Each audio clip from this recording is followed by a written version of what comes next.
ನ್ಯಾಯಾಲಯದಲ್ಲಿ ಪ್ರಜಾಪ್ರಭುತ್ವ ಉಳಿಬೇಕು. ಪ್ರಜಾಪ್ರಭುತ್ವ ಉಳಿಲಿಕ್ಕೆ ಇವತ್ತು ಮಾನ್ಯ ಮುಖ್ಯಮಂತ್ರಿಗಳ ವಿರುದ್ಧ ರಾಜ್ಯಪಾಲರು ಏನು ಕೊಟ್ಟಿದ್ದರು ಅದನ್ನು ಗೌರವಾನ್ವಿತ ನ್ಯಾಯಾಲಯ ಇವತ್ತೇನು ಎತ್ತಿ ಹಿಡಿದಿದೆ. ನಮಗೆ ನ್ಯಾಯಾಲಯದಲ್ಲಿ ಹೋರಾಟ ಮಾಡಲಿಕ್ಕೆ ಅವಕಾಶ ಇದೆ. ಒಂದು ನ್ಯಾಯಾಲಯದಲ್ಲಿ ಒಂದು ಆದೇಶ ಬಂದಾಗ ಮತ್ತೊಂದು ನ್ಯಾಯಾಲಯದಲ್ಲಿ ಪ್ರಶ್ನೆ ಮಾಡ್ತಕ್ಕಂಥ ಹಕ್ಕು ನಮಗಿದೆ. ಇವತ್ತು ವಿಚಾರಣೆಗೆ ಎನ್ಕ್ವೈರಿ ಕೊಟ್ಟಿರ್ಬೋದು. ನಮ್ಮ ನ್ಯಾಯಾಲಯದ ಹೋರಾಟ ಮಾಡಬೇಕು, ಹೋರಾಟ ಮಾಡ್ತೀವಿ. ಮುಖ್ಯಮಂತ್ರಿ ಸಿದ್ದರಾಮಯ್ಯ ಅವ್ರು ಮುಂದುವರಿತಾರೆ, ನ್ಯಾಯಾಲಯದಲ್ಲಿ ಯಶಸ್ಸು ಕಾಣ್ತೇವೆ. ಅದಕ್ಕೆ ಏನು ಅಪೀಲ್ ಮಾಡಬೇಕು, ಏನು ಮಾಡಬೇಕು ಅನ್ನೋದಕ್ಕೆ ಮುಖ್ಯಮಂತ್ರಿಗಳು ರಿಯಾಕ್ಟ್ ಮಾಡ್ತಾರೆ, ಪಾರ್ಟಿ ರಿಯಾಕ್ಟ್ ಮಾಡ್ತೈತೆ. ಇದಕ್ಕೆ ನಾವೇನು ಹೆದರಂಗಿಲ್ಲ, ಕಾನೂನು ಹೋರಾಟವನ್ನು ಮಾಡೇ ತೀರ್ತೀವಿ. ಎಲ್ಲೋ ಒಂದು ಕಡೆ ಹಿನ್ನಡೆ ಅಂತ ಆಗಲಿಲ್ಲ ಸರ್. ಈಗ ಅಲ್ರಿ ಓಡ್ಬೇಕಾದ್ರೆ ಬರೋದು ಮತ್ತು ಇಂಥವೆಲ್ಲ ಬರ್ತಾವೆ, ಅದನ್ನು ಫೇಸ್ ಮಾಡುವಂಥ ಶಕ್ತಿ ಸಿದ್ದರಾಮಯ್ಯವ್ರಿಗಿದೆ.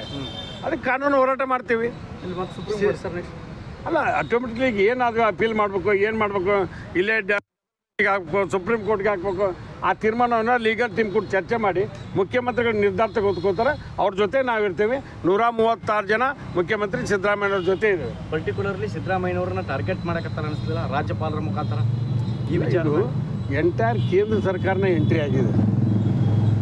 ಸನ್ಮಾನ್ಯ ಮೋದಿ ಸಾಹೇಬ್ರಿಗೆ, ಸನ್ಮಾನ್ಯ ಅಮಿತ್ ಶಾ ಅವ್ರಿಗೆಲ್ಲರಿಗೂ ಬೇರೆ ರಾಜ್ಯಗಳಲ್ಲಿ ಬೇರೆ ಪಕ್ಷ ಮುಖ್ಯಮಂತ್ರಿಗಳು ಇರಬಾರ್ದು ಅಂತಕೊಂಡು ಹೇಳಿ ಈ ರೀತಿ ಎಲ್ಲ ಷಡ್ಯಂತ್ರಗಳು ಮಾಡ್ತಾರೆ.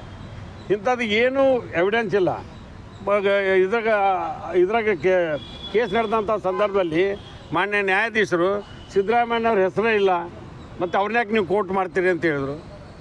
ಅವ್ರಿಗೆ ಜಸ್ಟ್ ಎನ್ಕ್ವೈರಿ ಆಗಲಿ ಅಂತ ಅವ್ರ ಭಾವನೆ ಇರ್ಬೋದು. ಬಟ್ ಏನೋ ಕೊಡಲಿ ತೀರ್ಪ, ಆ ತೀರ್ಪಿನ ವಿರುದ್ಧ ನಾವು ಏನು ನ್ಯಾಯಾಲಯಕ್ಕೆ ಹೋರಾಟ ಮಾಡಬೇಕು, ಆ ಹೋರಾಟವನ್ನು ಮಾಡ್ತೀವಿ. ಯಾವುದೇ ಕಾರಣಕ್ಕೂ ಸಿದ್ದರಾಮಯ್ಯವ್ರನ್ನ ಏನೂ ಮಾಡೋಕ್ಕಾಗೋದಲ್ಲ. ಅಂದರೆ ಬೇರೆ ರಾಜ್ಯದಲ್ಲಿ ಆದಂಥ ಪರಿಸ್ಥಿತಿ ಕರ್ನಾಟಕದಲ್ಲಿ ಆಗುತ್ತಾ? ಇಲ್ಲ, ನಡೀತಾ ಇದೆ. ಈಗ ಡೆಲ್ಲಿಗೊಳಗೆ ಆಗಲಿಲ್ವಾ? ಡೆಲ್ಲಿಯೊಳಗೆ ಆದದ್ದೇನು? ಮುಖ್ಯಮಂತ್ರಿಗಳನ್ನ ಕೆಲಸ ಮಾಡೋಕ್ಕೆ ಬಿಡಲಿಲ್ಲ. ಕೇಜ್ರಿವಾಲ್ ಸಾಹೇಬ್ರ ಹಣೆ ಬರ ಇಲ್ಲಿ ಬಂತು. ಅದಕ್ಕೆ ಅವ್ರಿಗೇನಾಗಿದೆ, ಯಾವ ರಾಜ್ಯದಾಗೂ ಒಬ್ಬ ಪವರ್ಫುಲ್ ಮುಖ್ಯಮಂತ್ರಿ ಇರಬಾರ್ದು. ಅದು ಮೋದಿ ಸಾಹೇಬ್ ವಿರುದ್ಧ ಮಾತಾಡ್ತಕ್ಕಂಥವ್ರು ಇರಬಾರ್ದು. ಅವ್ರದ್ದೊಂದು ಅಜೆಂಡಾ. ಅದಕ್ಕೆ ಈ ದೇಶ ಹೆಂಗೆ ಹೋಗ್ಬಿಡ್ತೀವಿ ಅಂದರೆ ಬೇರೆ ಅರ್ಥಕ್ಕೆ ಹೋಗತಿ.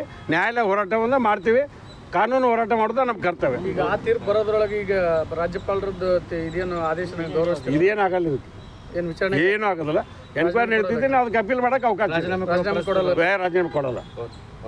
ತನಿಖೆ ಎದುರಿಸ್ತೀರಿ ಸರ್? 100% ಎಣಿಸ್ತೀವಿ. ಮತ್ತು ಪ್ರಜಾಪ್ರಭುತ್ವ ಉಳಿಸ್ಬೇಕಾದ್ರೆ ನಮ್ಮಂತ ಹೋರಾಟ ಮಾಡಿದಾಗ ಉಳಿದಲ್ಲ, ಆ ಹೋರಾಟ ಮಾಡ್ತೀವಿ. Okay sir, thank you.